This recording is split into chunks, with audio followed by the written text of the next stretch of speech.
Hello, all you beautiful people in Webtown. Welcome back to Crypto Comics for another day of Rob Liefeld Appreciation Month.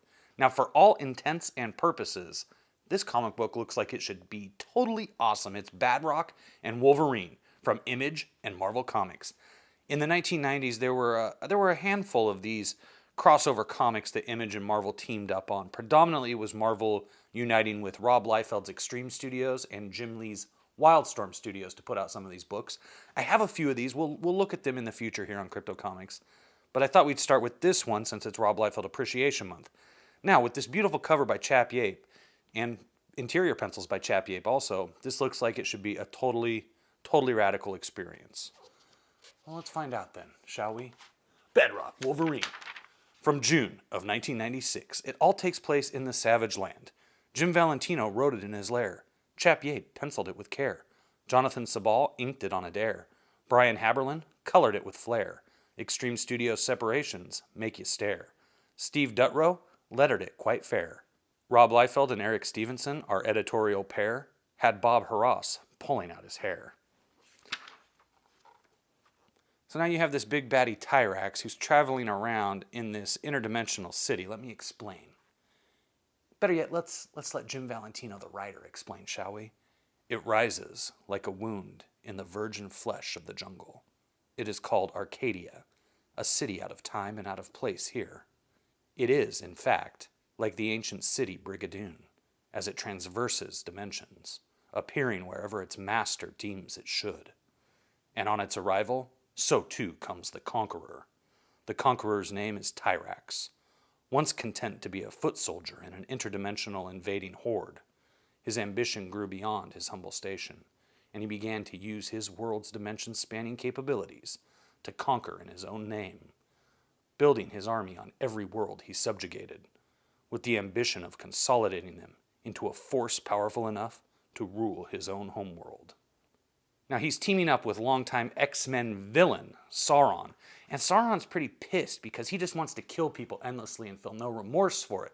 But the human part of Sauron feels remorse and pity and self-loathing and will not allow the animal aspect of his personality to kill. And Sauron knows if he can just get Tyrax to remove the humanistic parts of his personality, he's going to be able to kill whoever he wants and not feel anything bad about it. And of course, they have a little bit of a rivalry going on, though, because, you know, these baddies, they both have their own plans and their own goals. And so they have a little trouble getting along. Meanwhile, Wolverine is in the Savage Lands on vacation. What's he doing on vacation? He's hunting a giant T-Rex. Actually, it's not a T-Rex. It's a Gigantosaurus. And he leaps from the trees of the jungle and lands on the Gigantosaurus. Totally awesome artwork. Thank you, Chap Yape.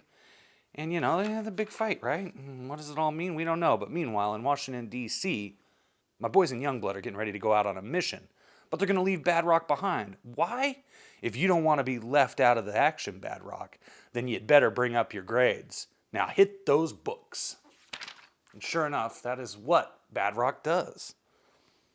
Calculus, ancient Mesopotamian cultures. Who cares about any of this junk? What good will it ever do me? Especially when that new VR game is calling my name. I shouldn't. Ha! Spaceman Spiffer's surrounded by horrible bug-eyed aliens. They want to eat his entrails, suck out his eyeballs, and other cool stuff. But he's got his Zapatronic gun at the ready. Take that, and some of that, you know, good pug uglies. So, you know, even though we didn't really have VR in the 90s, I mean, we had Nintendo's Virtua Boy, which was just a red screen. That's it. Just red was the only color you got. But he's Youngblood, and so because they're a government-sanctioned entity, they probably get a lot of advanced technology to have fun with. But all of a sudden, through the VR equipment comes crackling this message from the X-Men, and they're going to the Savage Land. And Badrock is just like, holy crap, I better go help because, you know, I'm the only one who heard this message. And Wolverine finds these two warriors standing guard at these doors. I recognize those two. Gaza and Barbarous. Two of the so-called Savage Land mutates guarding this city? Something's up, that's for sure. Huh. Low breathing to my right. Downwind. Whoever it is is definitely a tracker. Just beyond this bush. Ain't gonna let him get the roar. Did you hear that, Gaza? Of course I did, Barbarous. A lion's roar. Probably just found its dinner. I wish I had mine. Zabu, it's me, Wolverine. You know me, boy. Check the scent. Yeah, boy. What are you doing here? Where's your master? Where's Khazar? And Khazar's been kidnapped. He's just like the low-rent knockoff Tarzan of the Savage Land. Yeah, no offense to all you Khazar. Okay, offense to all you Khazar fans out there. Why is Khazar in this book? Why is this set in the Savage Land? I don't know. It's dumb. But we'll keep going. We're just going to flip through it. Try to get to where Wolverine and... No, here we go. They finally meet up. And like, oh, a kitty cat. Yeah, right. Wolverine has seen many things in his time with the X-Men, but never anything quite like this. By nature, he is a taciturn man. At this moment, he is, for want of a better term, speechless. Because of the stone boy who beat up all those guys. And so they decide that they're gonna team up. But all of a sudden, Sauron uses his hypnotic powers. Look, Youngblood, the X-Man is your enemy. Yeah. Look upon his face, the face of evil. Badrock, no. Too late, the kid's in thrall. Strike your enemy down. Yeah, kill him. Yeah. So, of course, the mind control causes them to get into a big fight. And they're gonna fight. And then, Badrock, oh, what's going on? Huh. Good one, kid. You knocked the wind out of me. Been a long time since anyone's done that. I bet, Wolverine. And Tyrax has created the Dinosauroids, and they're like, do these guys really even look like they'd be a match for Badrock and Wolverine? Not really, let's be honest, not really. But they invade the time-traveling city, and they fight, and they're gonna rescue Khazar, and then they fight some more, and they fight some more. And they fight. And then Badrock's happy because when it's all over, he gets a couple Polaroid pictures with his heroes. How stupid. And so, that's the end. And we get some pinups by Chap Yape, Todd Knock, and Marat Michaels. So let's take a look. Okay. Wow. Lovely, isn't it? Lovely. Yeah, it's lovely. Oh, lovely, aren't they? Lovely. Yes, they're lovely. So there you have an overrated book. Youngblood's a gargantuan boy of stone, the fiercest X-Man of them all. Together they must defeat a menace that threatens to overtake the Savage Land.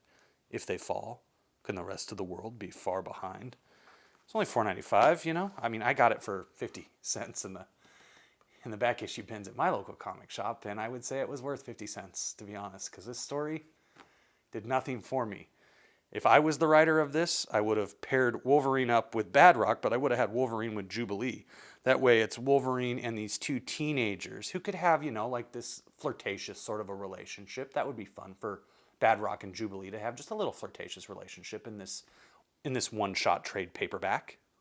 But they didn't. They went with Khazar and the Savage Land, and I don't understand, You've got this gruff old man named Logan who would be just, perfect trying to keep these two teenagers in line if you did have Jubilee here with Badrock. And instead they went with, Savage Land and knockoff Tarzan.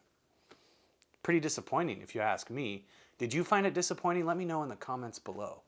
I am interested in knowing what other people think about this. Or did this make you say, oh man, I really love the Savage Land. I can't wait to pick this up.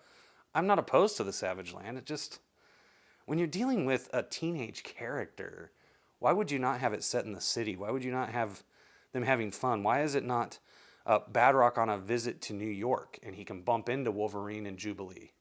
There's so many ways you could go with this. Preferably, I would have had him in L.A. because Badrock, dreams of being a movie and television star. If you're a frequent reader of Youngblood, you know that. Whereas Wolverine wants nothing to do with that, and you would have Jubilee in the middle kind of being pulled between these two forces. Who the villain would be, I don't know. I'd come up with something clever. Maybe Mojo. Mojo would be fun, if you want to be a star, kid. I'll make you a star. Just come through this portal to Mojo World. Well, that would have been more fun than the Savage Land with knockoff Tarzan. That's my opinion. Anyway, like I said, please share your opinion with me in the comments below. And no matter what happens, I humbly implore you to give me a thumbs up. If you're new here, subscribe, hit that ding dong for notifications, and then thumb your way over to megawattcomic.com and support your boy, Crypto Comics, as I release my first ever full-length comic book, all on my own, with the help of a beautiful artist named Josh Spencer. You can follow him on Twitter at SpencerTunes. It's the story of a trio of masked Mexican wrestlers who must do whatever it takes to prevent a coven of bloodthirsty vampires from continuing their plans to smuggle illegal immigrants across the border for dinner time. But when the coven leader discovers there's something in the blood of some of these beautiful Mexican women that allows his fellow vampires to walk during the day, the plot thickens and it becomes a race against time for our heroes, Megawatt, Tiger Shark, and Golden Heart, in Megawatt versus the Vampires of the Sun, now available on Kickstarter at megawattcomic.com. Check it out. And I will be back tonight to talk about more totally awesome Rob Liefeld comic books, because tomorrow we begin the journey into the world of Maximum Press. But it's all going to start tonight with a look at a rather rare Rob Liefeld release called Extreme Hero. So I'll see you tonight and each and every day right back here on Crypto Comics.